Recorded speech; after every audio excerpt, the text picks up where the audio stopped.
नमस्ते। 8वें वेतन आयोग 8th पे कमीशन के संबंध में यह एक सबसे नवीनतम और महत्वपूर्ण अपडेट है।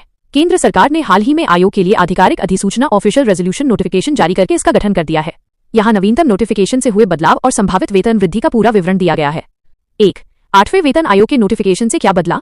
केंद्र सरकार के वित्त मंत्रालय व्यय विभाग ने आधिकारिक अधिसूचना जारी करके आयोग के गठन, सदस्यों और कार्यक्षेत्र टर्म्स ऑफ रेफरेंस -2 को अंतिम रूप दे दिया है। आयोग का गठन और सदस्य: अध्यक्ष चेयरपर्सन सुप्रीम कोर्ट की पूर्व न्यायाधीश जस्टिस रंजना प्रकाश देसाई।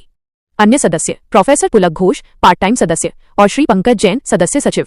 रिपोर्ट की समय सीमा: आयोग को 18 महीनों के भीतर अपनी रिपोर्ट सरकार को सौंपनी होगी। कार्यक्षेत्र: टर्म्स ऑफ रेफरेंस -2 में मुख्य बदलाव: प्रदर्शन आधारित वेतन परफॉर्मेंस बेस्ड सैलरी। आयोग का मुख्य फोकस एक ऐसा वेतन ढांचा तैयार करने पर होगा जो कर्मचारियों के उत्कृष्ट प्रदर्शन परफॉर्मेंस को प्रोत्साहित करे। इसका मतलब है कि भविष्य में जैसा काम वैसा दाम का फॉर्मूला लागू हो सकता है।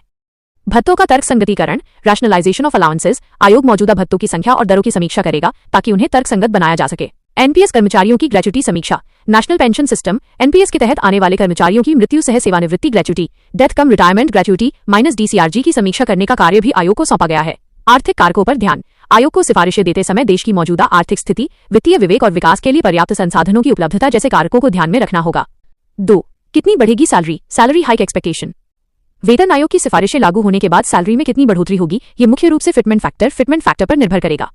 कारक: 7वें वेतन आयोग में 8वें वेतन आयोग के लिए अनुमान एनालिस्ट प्रोजेक्शंस।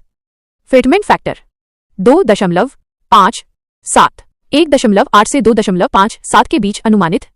न्यूनतम बेसिक सैलरी 18,000 रुपए 32,400 रुपए से 46,260 रुपए तक अनुमानित। बेसिक सैलरी में बढ़ोतरी 157% 18,000 x 2.57 80% से 157% तक अनुमानित। कुल सैलरी में प्रभावी बढ़ोतरी लगभग 14.3% 13% से 34% तक अनुमानित। बेसिक सैलरी कैलकुलेशन उदाहरण: न्यूनतम 18,000 रुपए पर अगर फिटमेंट फैक्टर 1.8 हुआ तो 18,000 रुपए x 1.8 इक्वल्स 32,400 रुपए। अगर फिटमेंट फैक्टर 2.57 हुआ तो 18,000 रुपए x 2.57 इक्वल्स 46,260 रुपए। महत्वपूर्ण नोट: नई वेतन संरचना लागू होने पर महंगाई भत्ता DA 0 रीसेट टू 0 हो जाता है क्योंकि इसे बेसिक सैलरी में मर्ज कर दिया जाता है। इसलिए बेसिक सैलरी में बढ़ोतरी का प्रतिशत बहुत अधिक दिखता है, लेकिन कुल इन हैंड सैलरी में प्रभावी बढ़ोतरी 13% से 34% के बीच रहने की उम्मीद है। 3. कब लागू होगा?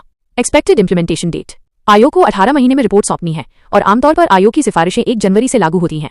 रिपोर्ट सौंपने की संभावित समय सीमा अप्रैल 2027 तक। लागू होने की संभावित तिथि: सिफारिशें 1 जनवरी 2026 से प्रभावी रेट्रोस्पेक्टिवली इफेक्टिव हो सकती हैं, जिसका अर्थ है कि कर्मचारियों को एरियर अरियर्स का भुगतान किया जाएगा।